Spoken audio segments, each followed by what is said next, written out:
কাম্যক বনে বিষধর্মী রাজা কাম্যক বনে কুঠির বানিয়ে বিশ্রাম করছে, আর তার নাসাগ্রেতে আসলো একটা দুর্গন্ধ, যে গন্ধ রাজা নিতে পারছে না। সঙ্গে সঙ্গে সৈন্য সামন্তকে ডাকলেন, কে আছে? দেখতো কিসের গন্ধ? তখন সৈন্যরা দেখলেন, চারিদিকে ঘুরে দেখলেন কুঠিরের চারিপাশে যে একটা গাছের ডালের উপর এক মুনি বসে আছে, আর তার অঙ্গ হতেই দুর্গন্ধটা আসছে। যথারীতি সামন্তগণ রাজার সামনে এসে বলল। রাজা তখন বলল, ওকে অন্যত্রে সরিয়ে দাও। এই বলে সৈন্যরা যখন গিয়েছে, বলছে, মুনিবর, আপনার অঙ্গ গন্ধ আমাদের রাজা নাসিকাতে নিতে পারছে না, তাই আপনি দয়া করে যদি অন্যত্রে সরে যান তাহলে খুবই ভালো হয়। কিন্তু সে মুনিবর তো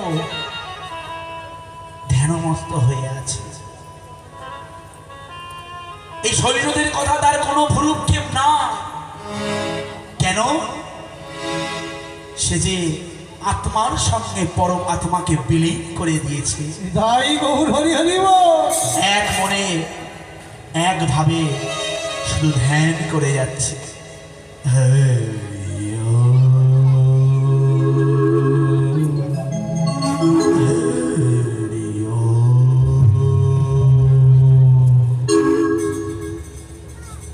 পরমাত্মার সঙ্গে জীবাত্মা বিলীন হয়ে গেছে।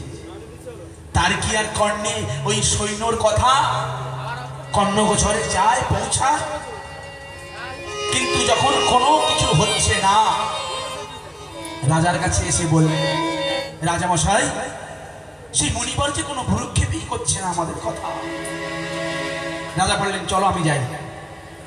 এই বলে প্রথম মুনিবরের কাছে গিয়ে রাজা বললেন, হে মুনিবর, আপনার অঙ্গ গন্ধ আমার নাসিকায় নিতে পারছি না, তাই আমি এই কুঠিরে বসবাস করি, ক্ষণকালের জন্য বিশ্রাম করছি, তাই আপনি যদি অন্যত্রে একটু সরে যান তাহলে আমার খুব ভালো হয়। কিন্তু সেই মুনিবর তো কোনো কিছু শুনতেই পাচ্ছে না, তার তো ইহ জগতে কোনো ধ্যান জ্ঞান নাই, পরমাত্মার সঙ্গে লীন হয়ে গেছে। তাই রাজা কি করলেন? সেই রাজাকে, সেই মণিকে অন্যত্রে দিয়ে আসার জন্যে মুনিবর কিছুই বলল না।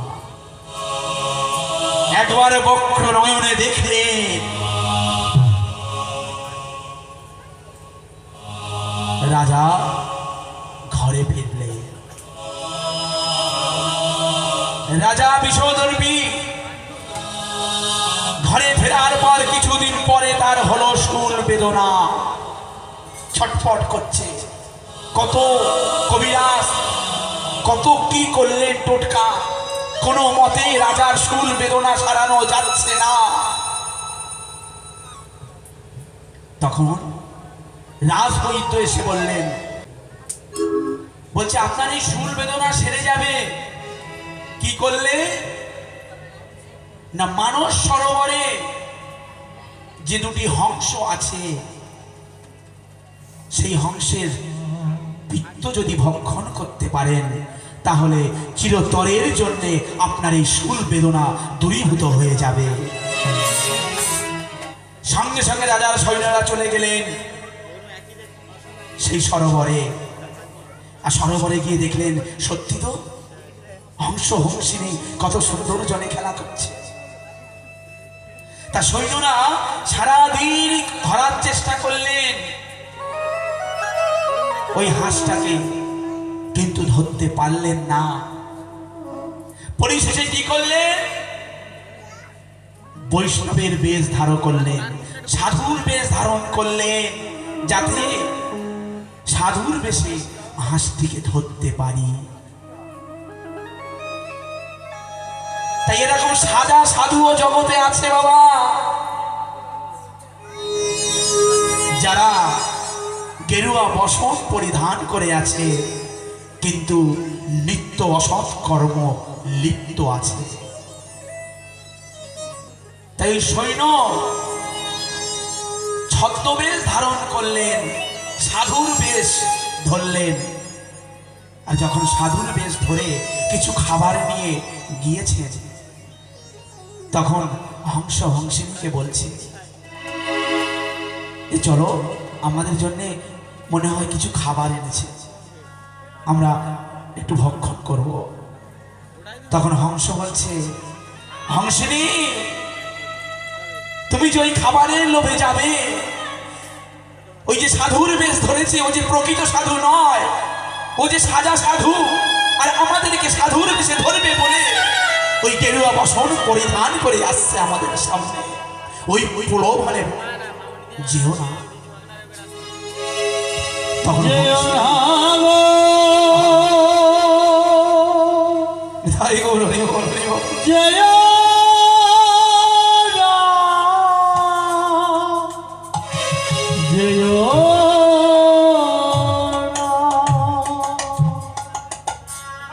তখন হংসিনী বলছে, ওহো হোক না সে অসাধু, কিন্তু সাধুর বেশ যে পড়ে আছে, চলো না। এই বলে যখন ওই হংস হংসিনী সাধু বেশ সৈন্যর সামনে আসলো, আর ওই খাবারের লোভ দেখিয়ে হাঁস দুটোকে ধরে নিল, আর ধরে নিয়ে রাজা মশাইয়ের কাছে গিয়েছে। এইবার রাজা মশাই হাঁস দুটোকে হত্যা করে তার পিত্ত ভক্ষণ করবে বলে উদ্যত হয়েছেন। যখনই হত্যা করতে যাবে, তখনই হাঁস দুটো বলছে, দাঁড়া হে রাজা, দাঁড়া, আমাদেরকে হত্যা করবেন না। কেন? এই হাঁস হয়ে কথা বলতে পারে? আমি সর্বজ্ঞ হাঁস।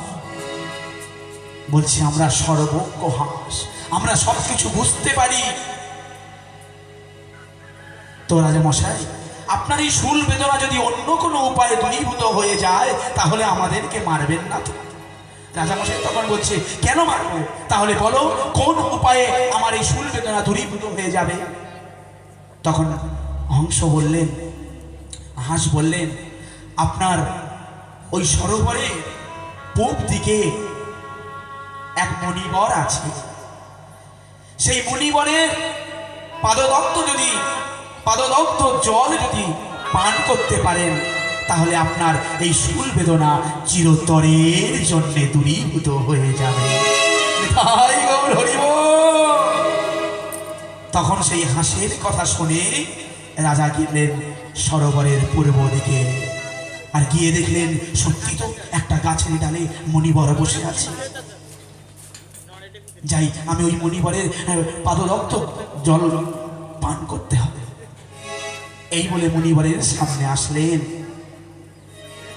প্রথম ডান দিকের পা যখন ধৌত করে জল পান করবে, দেখলেন পচা গলা, কুষ্ঠ রোগ। রাজার দেখে ঘৃণা এসে গেছে।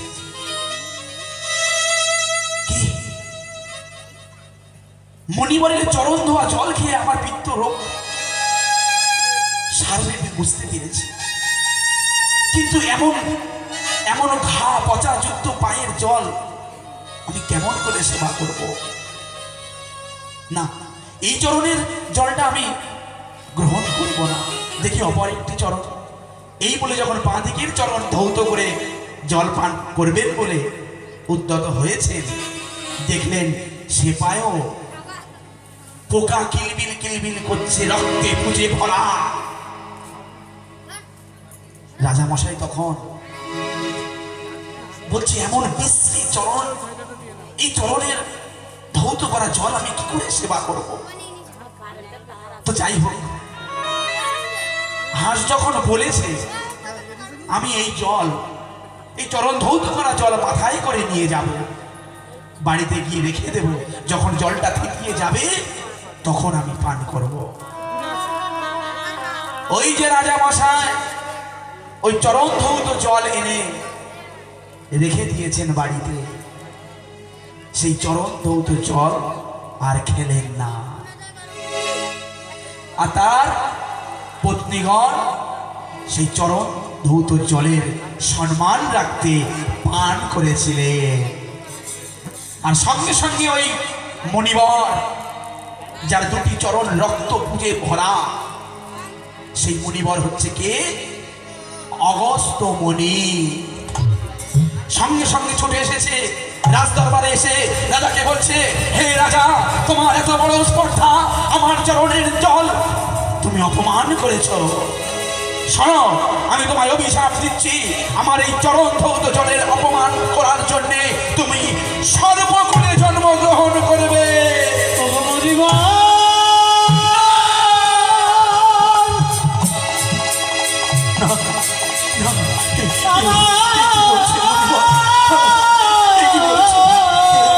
কখনো হতে পারে না। দেখি অভিশাপে দিলে মুক্তির উপায় বলে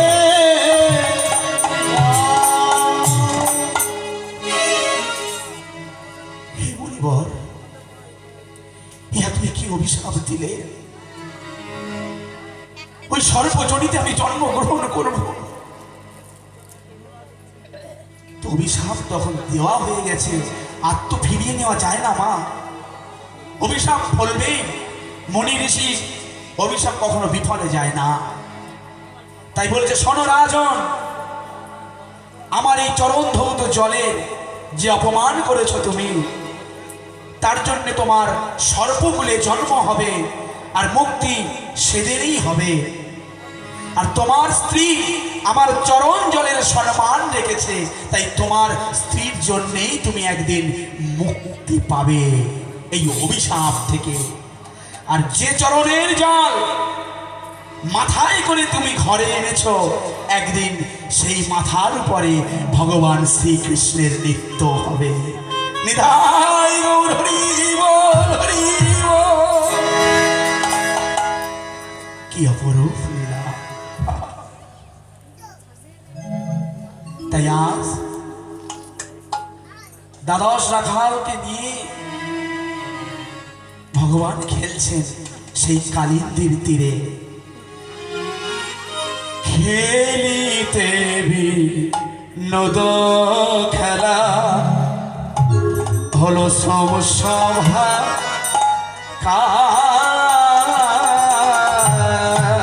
আবার খেলে দেখে নিতে খেলা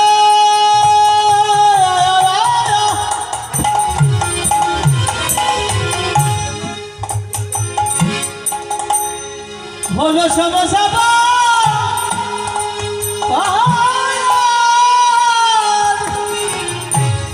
খেলিতে বিনোদ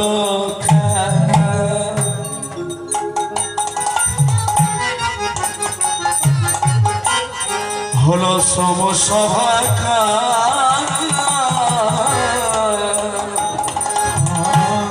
খেলিতে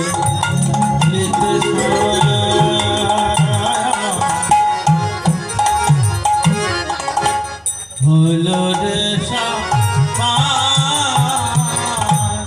পিপাসায় রক্ষা কর প্রাণে যায় ভয় পিপাসা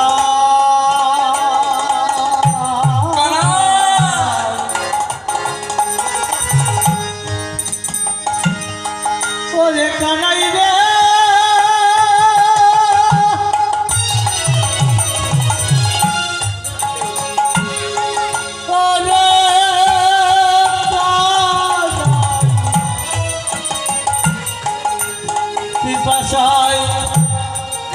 জীবনে যায় রক্ষা করে ভাই।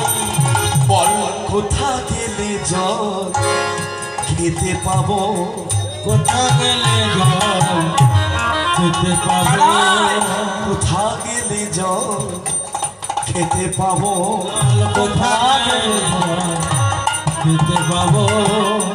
জল খেয়ে মোরা তৃষ্ণা নিবারিব।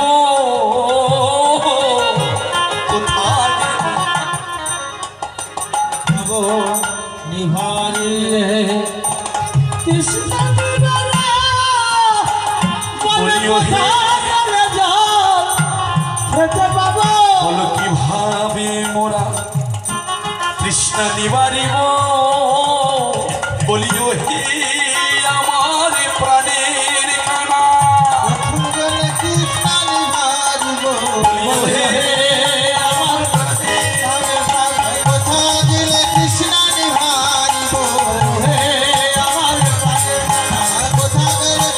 আমার হরিবল হরিবল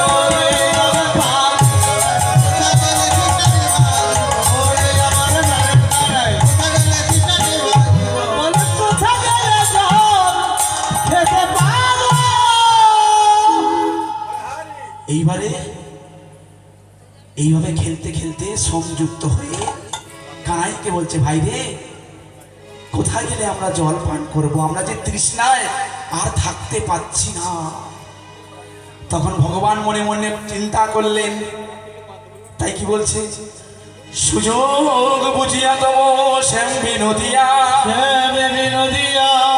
কালী উদ্ধার লাগি মনন করিয়া যাতে গো রাখালগণ একত্রিত হইয়া সমস্ত রাখালগণ জল পান করার লাগি আসলেন কালিন্দির তীরে। এই কালিন্দির বীজ জল যখন রাখালগণ ভক্ষণ করেছে,